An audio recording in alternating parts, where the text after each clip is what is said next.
नवीन वर्षाच्या पहिल्याच दिवशी आपल्याला सकाळी लवकर उठायचं आणि उठल्याबरोबर लगेचच आपल्याला आपले दोन्ही हात जोडायचे आहेत आणि त्यानंतर आपल्याला या एका प्रभावी मंत्राचा जप हा करायचा आहे.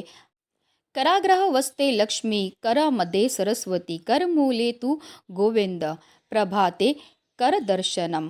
याचा अर्थ हाताच्या बोटांच्या टोकावर लक्ष्मी देवी वास करते, तळ हाताच्या मध्यभागी सरस्वती देवी वास करते, तळ हाताच्या मुळाशी भगवान विष्णू वास करतात. म्हणूनच सकाळी उठल्याबरोबर तळ हाताचे दर्शन घ्यावे.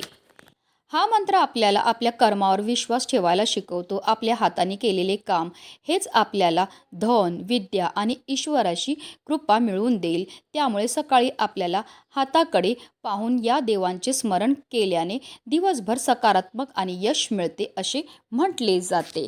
म्हणूनच नवीन वर्षाची सुरुवात प्रत्येकाने या मंत्राचा जप करूनच करावी.